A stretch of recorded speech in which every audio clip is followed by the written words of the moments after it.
ഇന്ത്യയുമായുള്ള ബന്ധം ഏറ്റവും മോശം അവസ്ഥയിലായതിനാൽ US പഴയ തന്ത്രങ്ങൾ പ്രയോഗിക്കുന്നു. ബംഗാൾ ഉൾക്കടലിൽ ഇന്ത്യയുടെ ദീർഘദൂര മിസൈൽ പരീക്ഷണത്തിന് മുന്നോടിയായി USS സാന്താ ബാർബറ കൊളംബോ തുറമുഖത്ത് നങ്കൂരമിട്ടു. ഔദ്യോഗികമായി ഇന്ധനം നിറയ്ക്കുന്നതിനായും അനൌദ്യോഗികമായി നിരീക്ഷണത്തിനായിട്ടുമെന്നാണ് റിപ്പോർട്ടുകൾ വരുന്നത്. നൂതന സിഗ്നൽ ഇന്റലിജൻസ് സംവിധാനങ്ങളാൽ സജ്ജീകരിച്ചിരിക്കുന്ന ഈ കപ്പലിന്റെ സമയം ഇന്ത്യയുടെ വ്യോമസേനാംഗങ്ങൾക്കുള്ള അറിയിപ്പ്, വിമാന പ്രവർത്തനങ്ങളെ ബാധിച്ചേക്കാവുന്ന അപകടങ്ങളെക്കുറിച്ചോ മാറ്റങ്ങളെക്കുറിച്ചോ പൈലറ്റുമാരെയും മറ്റു വ്യോമയാന ജീവനക്കാരെയും അറിയിക്കുന്നതിനായി വ്യോമയാന അധികാരികൾക്ക് ഒരു ഔദ്യോഗിക അറിയിപ്പായിട്ടും കണക്കാക്കുന്നുണ്ട്.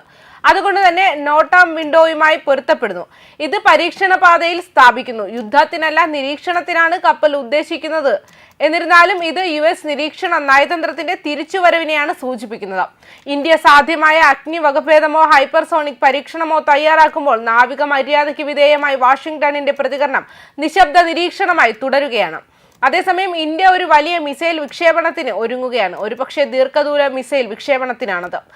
ദൃശ്യപരിധിക്കപ്പുറം പ്രഹരിക്കാൻ കഴിയുന്ന ഒന്ന്, ഭൂഖണ്ഡങ്ങൾ കടന്ന് പ്രഹരിക്കാൻ കഴിയുന്ന ഒന്നാണത്.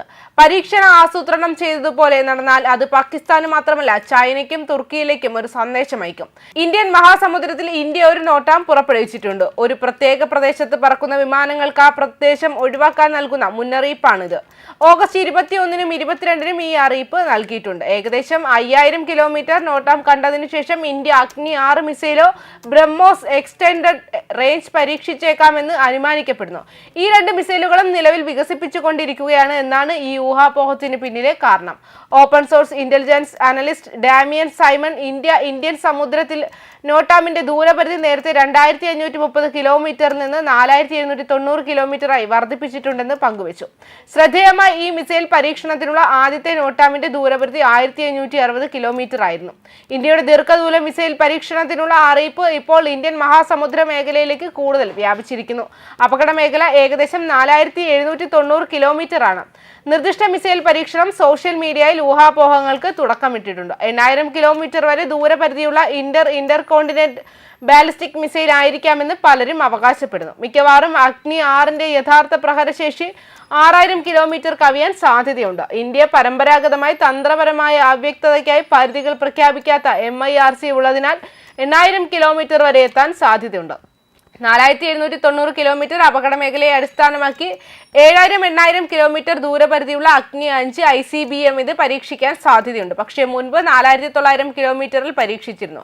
ഹൈപ്പർസോണിക് ഗ്ലൈഡ് വകഭേദങ്ങൾ ഊഹിക്കപ്പെടുന്നുണ്ടെങ്കിലും സമീപകാല MIRV അപ്ഗ്രേഡുകൾ ഈ പ്രൊഫൈലുമായി പൊരുത്തപ്പെടുന്നു. ഔദ്യോഗിക സ്ഥിരീകരണം കാത്തിരിക്കുന്നുണ്ട്. ബ്രഹ്മോസ് E6ന്റെ ആദ്യ പരീക്ഷണത്തിൽ തന്നെ മിസൈൽ 350 മുതൽ 400 കിലോമീറ്റർ വരെ ദൂരപരിധി നേടിയിരുന്നു. എന്നിരുന്നാലും നവീകരിച്ച പതിപ്പ് ഇതുവരെ പരീക്ഷിച്ചിട്ടില്ല. ഈ പതിപ്പിന് 800 കിലോമീറ്റർ ദൂരപരിധി ഉണ്ടെന്ന് പറയപ്പെടുന്നു. ബ്രഹ്മോസ് 800 കിലോമീറ്റർ ദൂരപരിധി കൈവരിക്കുകയാണെങ്കിൽ അത് പാകിസ്ഥാനെ ഏറ്റവും കൂടുതൽ ആശങ്കപ്പെടുത്തും. കാരണം ബ്രഹ്മോസ് പ്രധാനമായും ആക്രമിച്ചത് പാകിസ്ഥാനെയാണ്. ബ്രഹ്മോസ് മിസൈലിന്റെ അടുത്ത തലമുറ നിർമ്മിക്കാൻ ഗവേഷണ സംഘടന ആഗ്രഹിക്കുന്നുണ്ടെന്ന് പ്രതിരോധ വകുപ്പ് സെക്രട്ടറി സമീർ വി കാമത്ത് അടുത്തിടെ വ്യക്തമാക്കിയിരുന്നു. നിലവിലെ പതിപ്പിന്റെ ഭാരം കുറഞ്ഞതും ചെറുതുമായ പതിപ്പായിരിക്കും ബ്രഹ്മോസ് മിസൈൽ. സുഖോയ് വിമാനങ്ങളിൽ മാത്രമേ ഉപയോഗിക്കാൻ കഴിയൂ എന്ന നിലവിലെ മിസൈലിൽ നിന്ന് വ്യത്യസ്തമായി ബ്രഹ്മോസ് NG ഏത് പ്ലാറ്റ്ഫോമിലും യോജിക്കുമെന്ന് DRDO മേധാവി കൂട്ടിച്ചേർക്കുകയും ചെയ്തു. ന്യൂസ് ഡെസ്ക് കർമ്മ ന്യൂസ്.